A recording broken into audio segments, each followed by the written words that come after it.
ആകുമ്പോൾ ഫസ്റ്റില് second third ഇങ്ങനെ സ്പീഡുകൾ കൂട്ടിക്കൊടുക്കുക. പിന്നെ ഇത് ഇങ്ങനെ ഒന്ന് മേലേക്ക് ആക്കിയിട്ട് ഇതിങ്ങനെ പ്രസ് ചെയ്യും. ഇതിങ്ങനെ പ്രസ് ചെയ്യുമ്പോൾ നമ്മളെ ബ്ലൈഡ് ഇങ്ങനെ കിട്ടും കേട്ടോ. ഇതാണ് ടേബിള്, കേക്ക് ടേബിൾ. ഇതാണ് ഈ ടേബിള് നമ്മളെ കേക്ക് ഫിനിഷിങ്ങിന് ഒക്കെ യൂസ് ചെയ്യുന്നതാണ്. ഇത് അത്യാവശ്യം നല്ല കറങ്ങുന്ന ടൈപ്പുകൾ തന്നെ ഉണ്ട്. പിന്നെ അതുപോലെ 2 ടൈപ്പ് വരുന്നുണ്ട്. പിന്നെ വന്നിട്ടുള്ളതാണ് ഇത് പ്ലാസ്റ്റിക് ടൈപ്പാണ്. അപ്പോൾ നമ്മൾ ബിഗിനേഴ്സിന് പഠിക്കാൻ ഇത് മതി. പിന്നെ പഠിച്ച് കഴിഞ്ഞാൽ നമ്മൾ സെയിലൊക്കെ ചെയ്യാനാണെന്നുണ്ടെങ്കിൽ ഇതുപോലുള്ളത് മേടിക്കാം കേട്ടോ. കാരണം ഇത് നമ്മൾ കറക്കി വിട്ടാൽ അത്യാവശ്യം നല്ല രീതിയിൽ കറങ്ങും.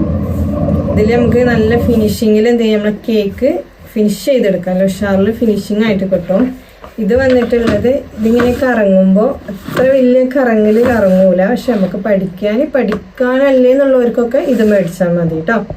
ഇതാണ് കേക്കിൻ്റെ സ്റ്റാൻഡ്. നമ്മൾ കേക്ക് ബോർഡ് എന്ന് പറയുന്ന സംഭവം ഇതാണ് കേട്ടോ. ഇത് 1/2 kg, ഇത് 1 kg. ഇതും നമ്മളെ ടൂൾസുകൾ അളന്ന പോലെ തന്നെ അളന്നിട്ട് എടുക്കുക. അതായത് വന്നിട്ടുള്ളത് 9 ഇഞ്ചാണ് കേട്ടോ. ഇത് 9 ആണ് വന്നിട്ടുള്ളത്. അതുപോലെ തന്നെ ഇത് 7. ഇങ്ങനെയാണ് ഉണ്ടാവുക. അപ്പോൾ നമ്മൾ കേക്കിൻ്റെ ടേബിളിൽ വെക്കുമ്പോൾ ചിലവർ ഇങ്ങനെ വെക്കും. ഇങ്ങനെയല്ല വെക്കേണ്ടത്, ഇങ്ങനെയാണ് വെക്കേണ്ടത്. ഇതിന്മേലാണ് നമ്മൾ സ്പഞ്ച് വെക്കേണ്ടത് കേട്ടോ. ഇത് വന്നിട്ടുള്ള അടിവശമാണ്, ഇതാണ് മുകളിൽ വരേണ്ടത്. അടുത്തത് നമ്മൾ സ്പഞ്ച് ചെയ്യാൻ ആവശ്യമായിട്ടുള്ള ഇൻഗ്രീഡിയൻസുകൾ, അത് ഐസിങ് ചെയ്യാനുള്ള വിപ്പിംഗ് ക്രീം, അതിൽ ചേർക്കുന്ന കളേഴ്സ്, എസെൻസുകളൊക്കെയാണ് നമുക്ക് കാണിക്കുന്നത്. അപ്പോൾ ഇതാ ആദ്യം തന്നെ നമ്മൾ മൈദ, പിന്നെ അതുപോലെ പഞ്ചസാരയൊക്കെ യൂസ് ചെയ്യുമ്പോൾ ബിഗിനേഴ്സ് അതുകൊണ്ട് പൊടിച്ച് യൂസ് ചെയ്യാം. പഞ്ചസാര, പിന്നെ ബട്ടർ യൂസ് ചെയ്യുമ്പോൾ കേക്കിൽ ബട്ടർ യൂസ് ചെയ്യുന്നത് അൺസാൾട്ടഡ് ബട്ടർ കേട്ടോ. മിൽക്കി മിസ്റ്റിൻ്റെ അൺസാൾട്ടഡ് ബട്ടർ. പിന്നെ അതുപോലെ ബേക്കിംഗ് സോഡ, ബേക്കിംഗ് പൗഡർ, പിന്നെ വന്നിട്ടുള്ളത് കൊക്കോ പൗഡർ. ഡാർക്കും ഉണ്ട്, പിന്നെ ലൈറ്റും ഉണ്ട്. ഡാർക്കും ലൈറ്റും നമ്മൾ യൂസ് ചെയ്യുന്നുണ്ട്. പിന്നെ വന്നിട്ടുള്ളത് ക്രീം ചീസ്. ഇതാണ് ക്രീം ചീസ്, മിൽക്കി മിസ്റ്റിൻ്റെ ക്രീം ചീസ്. പിന്നെ ഇതിൽ സൺഫ്ലവർ ഓയിലാണ് യൂസ് ചെയ്യുന്നത് കേട്ടോ. കോക്കനട്ട് ഓയിൽ അങ്ങനത്തെ ഒന്നും നമ്മൾ യൂസ് ആക്കില്ല, സൺഫ്ലവർ ഓയിലാണ്. പിന്നെ വന്നിട്ടുള്ള എസെൻസ്, ഇതാണ് വാനില എസെൻസ്. ഞാൻ ബുഷിൻ്റെ വാനില എസെൻസ് ആണ് യൂസ് ചെയ്യുന്നത്. പിന്നെ വന്നിട്ടുള്ളത് ഇതുപോലെ നോർമൽ എസെൻസുകളുണ്ട്. ഇത് മിൽക്കിൻ്റെ എസെൻസ്, പ്ലമ്മിൻ്റെ എസെൻസുകൾ ഒക്കെ ഇതുപോലെ ലൈറ്റ് ആയിട്ടുള്ള വൈറ്റ് കളറിലുള്ള എസെൻസുകൾ കിട്ടും. പിന്നെ വന്നിട്ടുള്ളത് ഇതുപോലെ ടൈഗറിൻ്റെ എസെൻസുകൾ, ടൈഗറിൻ്റെ എസെൻസുകൾ, പിസ്ത, സ്ട്രോബെറി, പിന്നെ ബദാം മിക്സ്, ഇതുപോലെ എസെൻസുകൾ കിട്ടും. ഈ എസെൻസുകൾ വന്നിട്ട് ഇത് നമുക്ക് നോർമൽ ഫ്ലേവർ മാത്രം കിട്ടുള്ളൂ. പക്ഷെ ഇത് യൂസ് ചെയ്യുമ്പോൾ ഫ്ലേവറും കളറും കിട്ടും. അപ്പോൾ അതിനാണ് ടൈഗറിൻ്റെ എസെൻസുകൾ യൂസ് ചെയ്യുന്നത് കേട്ടോ.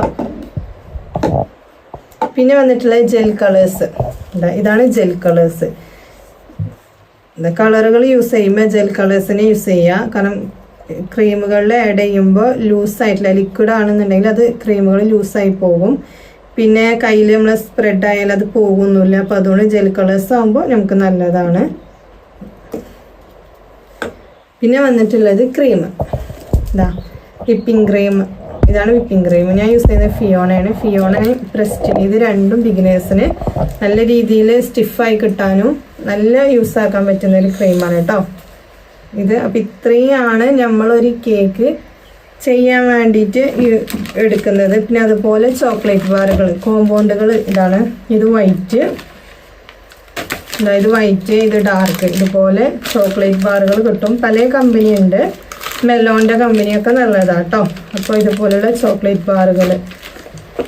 പിന്നെ നമ്മളിതിൽ എഗ്ഗ് യൂസ് ചെയ്യും, എഗ്ഗ്, പാല്, പിന്നെ ഉപ്പ്, അതൊക്കെ യൂസ് ചെയ്തിട്ടാണ് നമ്മൾ കേക്ക് ചെയ്യുന്നത്. പക്ഷെ ഞാൻ അതൊന്നും ഇതിൽ കാണിച്ചിട്ടില്ല. അപ്പോൾ ഇത്രയും സംഭവങ്ങൾ വെച്ചിട്ടാണ് നമ്മളൊരു കേക്കിൻ്റെ സ്പഞ്ച് ചെയ്തെടുക്കുന്നത് കേട്ടോ. ഇത്രയേ ഉള്ളൂ നമ്മൾ first day class. Second day ക്ലാസ്സിൽ നമ്മൾ വൈറ്റ് ഫോറസ്റ്റിൻ്റെ സ്പഞ്ചും അതിൻ്റെ ഐസിങ്ങും ഒക്കെ ചെയ്യുന്നത് കാണിക്കുന്നുണ്ട്. വീഡിയോസ് കണ്ടതിന് ശേഷം അഡ്മിഷൻ എടുക്കാൻ താല്പര്യമുള്ളവർ കോൺടാക്റ്റ് ചെയ്യാം കേട്ടോ.